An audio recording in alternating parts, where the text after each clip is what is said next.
E aí galera, tudo bom? Beleza? Vamos dar início às nossas aulas, certo? Desde então, quero agradecer aí a sua participação, a sua presença. Hoje nós vamos falar de dinâmica impulsiva. O que seria isso? Falar de impulso, quantidade de movimento, colisões. Isso tudo faz parte da dinâmica impulsiva, ok?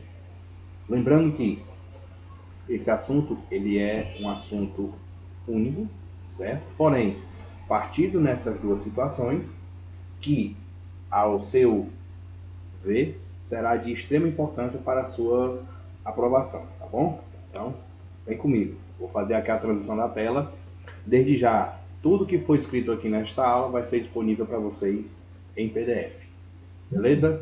Vamos lá. Eu estou usando aí, galera, com vocês o aplicativo Jamboard, certo? Esse aplicativo, ele é uma ferramenta do Google, ok? Então nós temos aí o seguinte. Primeiro falar relação a chamado impulso, certo? Esse impulso, certo? O impulso em que, para ocorrer tal fenômeno, é necessário que tenha um bloco, certo? Um bloco, vai ser já visto a você. Esse bloco, ao ser atuado uma força sobre ele, ou ao ser tocado, na aplicação de uma força nele, certo? Digamos que eu tenho uma força F aplicada nele aqui, e essa força vai fazer com que ele se movimente. Então, o tempo de aplicação desta força para fazer que o móvel saia do seu estado inercial, né, no caso repouso, temos o conceito do impulso, ok? Então, em outras palavras, o que isso quer dizer? Que o impulso nada mais é que a aplicação da força, o produto da força, com o tempo de aplicação dela no corpo ou objeto, tá certo? Em outros detalhes, trabalhar também a questão da unidade, nós temos que a unidade para essa situação é a aplicação lógica de quem? Que a unidade da medida do impulso, certo? Nada mais nada menos que as unidades relacionadas aos fenômenos envolvidos. No caso da força, que são os newtons, e do tempo, no SI, que são os segundos. Certo? Dá uma ajeitadinha aqui. Então, nós temos a aplicação da força e tempo, Newton segundos. Ou seja, você vai, ao determinar um certo impulso, certo? Você vai ter como unidade o Newton segundos, ok? Show! Agora, dentro desse detalhe, também nós temos a chamada situação da quantidade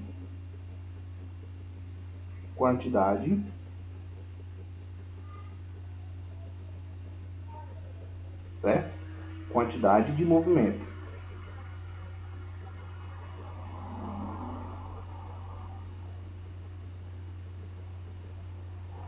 Essa quantidade de movimento, alguns livros chamam dessa forma. Outros livros chamam também de momento linear. Certo? Então são duas definições para o que vai acontecer agora. Tá certo? Livros também, no caso o livro SAI, ele adota a quantidade de movimento ou momento linear com a letra P minúsculo. Certo? Definindo que esse P minúsculo ele vai ser o produto da massa em movimento, certo? Se está em movimento, também tem velocidade. Portanto, necessito da variação da velocidade. Outros livros, certo? Que você esteja estudando, ele adapta com a letra Q, de quantidade de movimento, que também será a mesma definição, massa multiplicado pela variação da velocidade. Então, todos esses dois detalhes são definições de quantidade de movimento. E temos como unidade, por sua vez, certo? Ajeitar aqui. Temos como unidade de medida, certo? Mais uma vez, aplicando o método da análise dimensional, você tem aqui o momento P, ou quantidade de movimento, como queira chamar, certo? Você tem o produto relacionado à unidade da massa, que no sistema internacional adota-se quilograma, e para variação de velocidade, nós temos metros por segundo. Então, para tais definições, a unidade medida para momento linear ou quantidade de movimento, você usa quilograma metro por segundo. Dessa maneira. Ok? Mas aí você deve estar se perguntando, Nilson, da onde vem impulso e quantidade de movimento? Simples, eles fazem parte do teorema dinâmico, certo? Que é o chamado teorema do impulso, que parte do princípio de quem? Da segunda lei de Newton. Então, eu vou recordar aqui para vocês. Então, eu vou recordar. Segunda lei de Newton.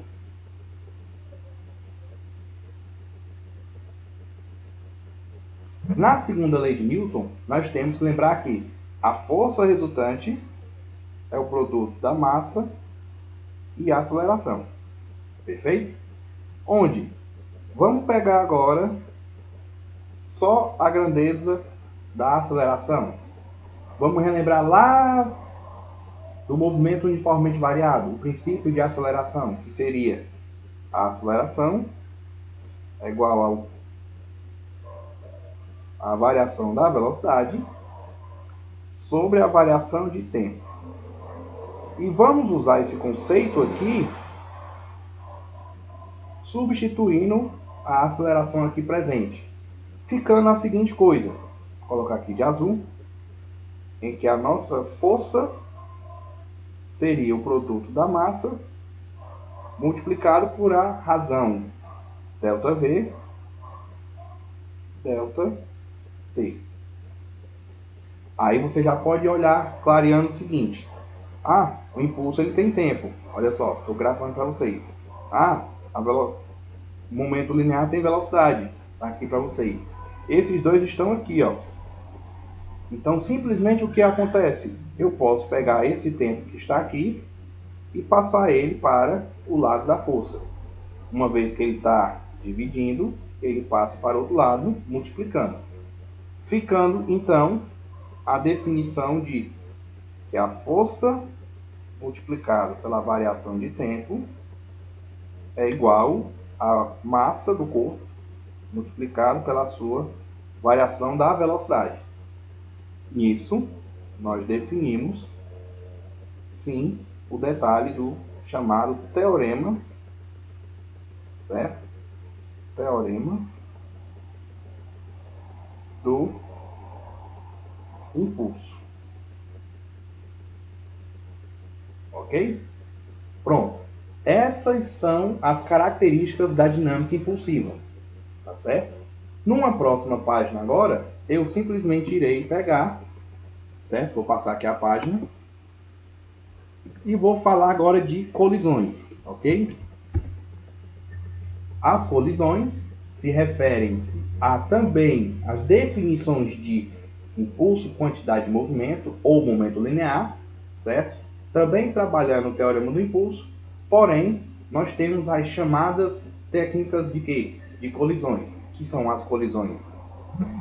Posso chamar de perfeitamente elástica,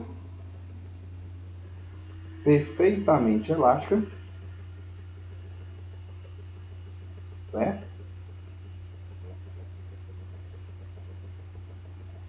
Nessa situação de colisão perfeitamente elástica, ou outros tipos de colisão, existe uma coisa chamada coeficiente de restituição, certo?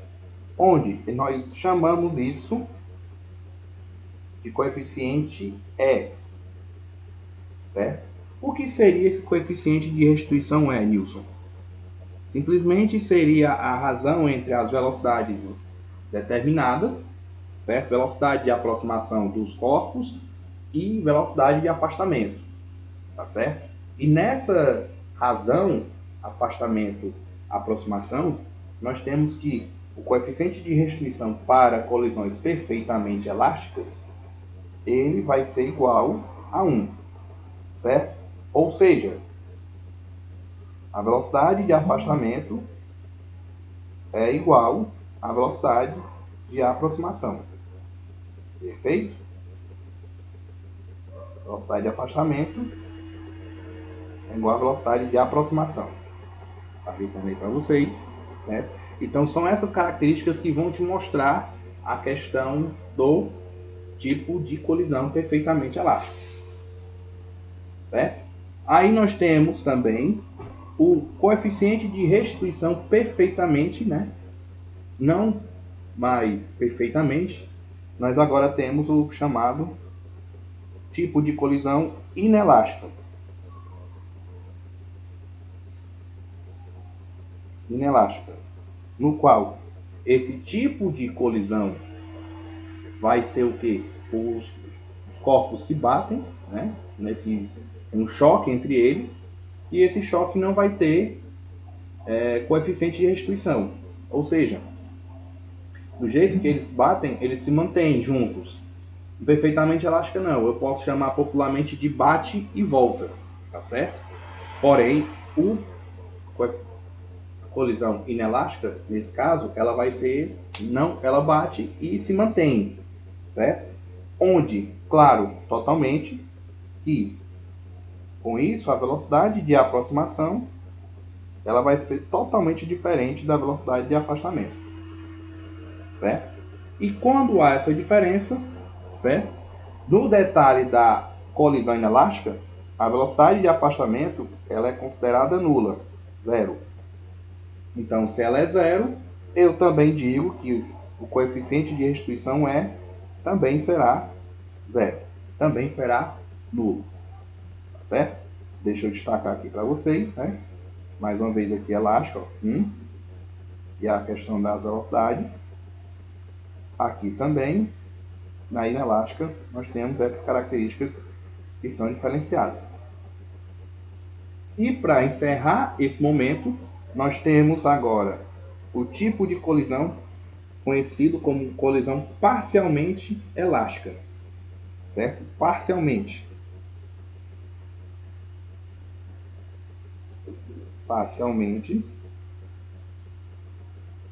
elástica.